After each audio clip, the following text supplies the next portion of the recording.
Hello दोस्तों, मैं जयकांत सैनी स्वागत करता हूं आपके अपने चैनल बात IQ में। हम डिस्कस करें राजस्थान पत्रिका न्यूज़पेपर एंड दैनिक भास्कर 23 जनवरी। तो बने रहिए इस वीडियो में साथ अंत तक। There is lot to know and lot to discuss. तो आइए शुरू करते हैं आज का डिस्कशन स्टार्ट करने से पहले मैं आपको बता दूं, डिस्क्रिप्शन बॉक्स में आप जाकर के फेसबुक पेज को ज्वाइन कर सकते हैं। इसके साथ साथ वहाँ पे टेलीग्राम का भी लिंक मैंने दिया हुआ है, वो भी आप ज्वाइन कर लीजिए। क्योंकि टेलीग्राम पे मैं एक तो PDF फाइल डालता हूँ डेली डिस्कशन की, अभी मैंने स्टार्ट कर दिया है। इसके अलावा कुछ और भी नई चीज़ें, कोई विज्ञप्ति नहीं निकलती हैं या कुछ और भी इम्पॉर्टेंट चीज़ें हैं, वहाँ पे मैं इनको डालता हूँ टेलीग्राम के ऊपर। तो आप वहाँ पे जाकर के उसको ज्वाइन कर सकते हैं। इसके साथ साथ फेसबुक भी आप देख लीजिए, यदि आपको लगता है फेसबुक पर ज्वाइन करना उचित है तो आप वहाँ पर भी ज्वाइन कर सकते हैं। अब बात की जा रही है इलॉन मस्क के बारे में। इलॉन मस्क टेस्ला कंपनी के ओनर है, ये सबसे इम्पॉर्टेंट चीज़ है, ये आपको पता होना चाहिए। बहुत ही अमीर व्यक्ति हैं दुनिया के। तो यहाँ पर पर्यावरण को बचाने के लिए, यानी कि एनवायरनमेंट को सेव करने के लिए, कंजर्व करने के लिए 730 करोड़ रुपए का इन्होंने दान दिया है, डोनेशन किया है। तो ये इम्पॉर्टेंट बात बन जाती है। दुनिया के अंदर पर्यावरण को लेकर काफ़ी ज़्यादा चर्चा है। पेरिस सम्मेलन आप जानते हैं 2016 का इम्पॉर्टेंट एक कदम है उस दिशा में। तो ये पर्यावरण को बचाने के लिए इन्होंने 730 करोड़ रुपए का दान किया है। तो ये इंपॉर्टेंट न्यूज़ बन जाती है, इनके बारे में आपको आइडिया होना चाहिए। ये बात की जा रही है डेटा गर्दी, इसको नाम दिया गया है, बहुत ही इंपॉर्टेंट टर्म है डेटा गर्दी। और बात की गई है कैम्ब्रिज एनालिटिका व GSR पर CBI ने केस दर्ज किया है। तो अभी CBI यहाँ पर इन्वेस्टिगेशन करने का काम करेगी कैम्ब्रिज एनालिटिका व GSR पर। तो ये एक टर्म है यहाँ पे, this is your digital life, ये नाम दिया गया है यहाँ पे। तो क्या क्या जो साइबर क्राइम जैसी जो हरकतें हो रही हैं उनको लेकर के CBI यहाँ पे जांच करेगी। तो काफ़ी ज़्यादा गलत तरीके से हरकतें हो रही हैं। यह भी आप देखिए, एक केस है यहाँ पे ऑस्ट्रेलिया का। तो यहाँ पे क्या बात की गई है, ये पहला देश बन गया ऑस्ट्रेलिया। गूगल ने दी ऑस्ट्रेलिया से सर्च ब्लॉक की धमकी।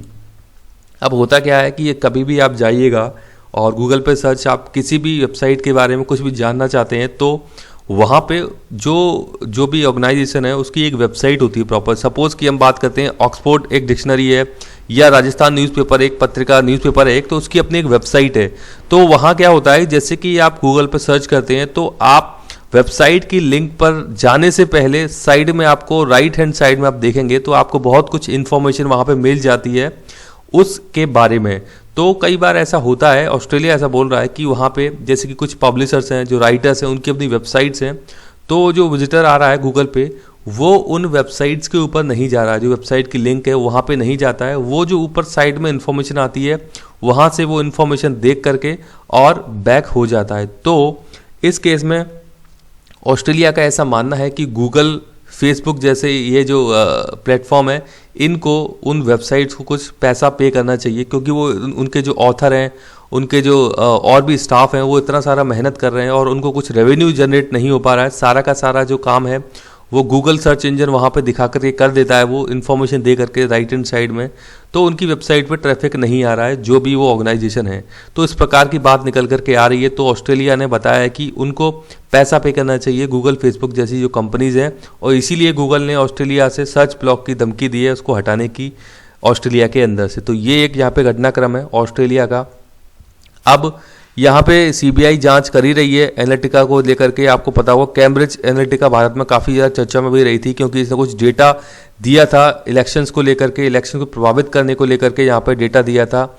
ये एक बात की गई है data dark web. Data dark web क्या होता है कि आपका कोई जो डेटा है उसको लेकर के प्रॉपर एक वेबसाइट के ऊपर डाल दिया जाता है। वहाँ से क्या होता है, लोग अपने अपने अनुसार उस डेटा से फ़ायदा कमाते हैं, मुनाफा कमाते हैं इस डेटा के आधार पर। डेटा को आज के समय में एक न्यू ऑयल भी बोला गया है। तो ये डार्क वेब भी आपको पता होना चाहिए क्या है डेटा डार्क वेब, ये भी आपको इसके बारे में आइडिया होना चाहिए। तो ये कुछ चीज़ें चल रही हैं पूरी दुनिया के अंदर, ये इस प्रकार के घटनाक्रम चल रहे हैं। तो इसमें कई बार साइबर क्राइम्स भी देखे जाते हैं। कई आप जो डेटा है वो आपका डेटा गलत तरीके से किसी के हाथ में लग जाता है, फिर वो कुछ गलत उसका फ़ायदा उठाने की कोशिश करता है। तो ये सब कुछ चीज़ें चलती हैं, तो इनके बारे में आपको आइडिया होना चाहिए। मुझे आशा है कि ये आपको कुछ समझ बनी होगी। ये यहाँ पे जो इंपॉर्टेंट कुछ चीज़ें बात की गई हैं इसके बारे में। ये बात की जा रही है रंजन गोगोई साहब के बारे में। पूर्व CGI रह चुके हैं भारत के रंजन गोगोई साहब, और इनको नॉमिनेट भी कर दिया गया है राज्यसभा में सांसद के रूप में। तो अभी ये सांसद भी हैं राज्यसभा के। तो इनको Z+ सिक्योरिटी देने की बात की जा रही है। रीज़न उसका ये है कि अयोध्या विवाद पर इन्होंने फैसला सुनाया था, तो उसको लेकर के ये इनकी यहाँ पर न्यूज़ कवर की गई है। ये इनकी पिक्चर है गोगोई साहब की। ये बात की जा रही है संजीवनी आपको नाम याद हो गया। रामायण जो है उस समय संजीवनी का एक टर्म था, इम्पॉर्टेंट टर्म था। जब लक्ष्मण को बचाने के लिए, संजीवनी लेने के लिए हनुमान जी जाते हैं तो पूरा का पूरा पहाड़ लेकर के आते हैं। तो अभी कोविड-19 के दौरान जो वैक्सीन है वो एक प्रकार से संजीवनी है वहाँ के लोगों के लिए। तो ब्राज़ील ने आभार जताया भारत का। यहाँ पे आप पिक्चर देखिए, बड़ी शानदार है। ये साउथ अमेरिका है और ये ब्राज़ील देश है। यहाँ से, इंडिया से ये हनुमान जी उड़कर जा रहे हैं और कोविड-19 की वैक्सीन लेकर जा रहे हैं ब्राज़ील देश के अंदर। अब सबसे इम्पॉर्टेंट चीज़, ब्राज़ील के जो हेड हैं उनका नाम आपको पता होना चाहिए। बोल्सोनारो इनका नाम है, ब्राज़ील के जो हेड है वहाँ पे। अब ब्राज़ील की कैपिटल का नाम मुझे आप कमेंट बॉक्स में कमेंट करके बताइए। तो यहाँ पर हमारी जो वैक्सीन है वो ब्राज़ील के अंदर भेजी जा रही है। इनका नाम है JRM बोल्सोनारो, पूरा नाम है ये इनका। तो ब्राज़ील हमने, यानी कि भारत ने वैक्सीन भेजी है, तो इन्होंने आभार जताया भारत का। इम्पॉर्टेंट है इस वक्त जो भी देश इस प्रकार के कार्य कर रहा है। अभी नेपाल के लिए भी भारत ने भेजी है, तो ये सारी चीज़ें इंपॉर्टेंट अच्छी हो जाती हैं। ये बात की जा रही है गणित के क्षेत्र में आधी सदी की कुछ उलझन है, उसको सुलझाया एक व्यक्ति है, भारतीय व्यक्ति हैं, इंपॉर्टेंट नाम बच जाता है इनका। तो गणित के क्षेत्र में दिया जाने वाला है एक अवार्ड है, इसका नाम है माइकल एंड शेला हेल्ड पुरस्कार। इसका नाम याद रखिएगा, माइकल एंड शेला हेल्ड पुरस्कार है, जो कि संयुक्त रूप से दिया गया है, साझेदारी में दिया गया है। USA के द्वारा ये पुरस्कार दिया जाता है। तो 2021 का ये पुरस्कार दिया गया है। इसमें एक नाम है, भारतीय मूल के गणितज्ञ हैं, इनका नाम है निखिल श्रीवास्तव। तो ये इनकी आप पिक्चर भी देख सकते हैं यहाँ पर। ये निखिल श्रीवास्तव की पिक्चर है, जिनको कि ये अवार्ड दिया गया है, संयुक्त रूप में मिला है ये। दूसरे हैं एडम W मार्कस और तीसरे हैं डेनियल A स्पीलमैन। तो आप लास्ट के नाम इनके याद रख सकते हैं, क्योंकि काफ़ी डिफ़िकल्ट हो जाता है पूरा नाम याद रखना इस प्रकार से। तो स्पीलमैन याद रखिएगा, और दूसरा है मार्कस नाम याद रखिएगा, और तीसरे भारतीय निखिल श्रीवास्तव हैं, जो कि इन तीनों को मिला करके ये पुरस्कार दिया गया है। तो इम्पॉर्टेंट चीज़ है यहाँ पर, ये तकरीबन 72 लाख रुपए की राशि इसमें दी जाएगी इनको, ये जो पुरस्कार के तहत दी जाएगी। तो इम्पॉर्टेंट हो जाता है ये पुरस्कार, इसके बारे में आपको आइडिया होना चाहिए। ये बात की जा रही है, बेहद ही इंपॉर्टेंट है, मानव अधिकार आयोग की बात की जा रही है राजस्थान के अंदर। यहाँ पे इनके अध्यक्ष को अभी नियुक्त किया गया है, व्यास इनके अध्यक्ष बन गए हैं। तो राज्यपाल कलराज मिश्र ने, राजस्थान हाई कोर्ट के पूर्व न्यायाधीश हैं ये, GK व्यास, राजस्थान हाई कोर्ट के पूर्व न्यायाधीश जज हैं, GK व्यास को राज्य मानवाधिकार आयोग का अध्यक्ष बना दिया गया है। तो इम्पॉर्टेंट न्यूज़ बन जाती है, नोट जरूर कर लीजिएगा। और भारतीय पुलिस सेवा के पूर्व अधिकारी एक महेश गोयल को सदस्य भी नियुक्त किया गया है राज्य मानवाधिकार आयोग के तहत।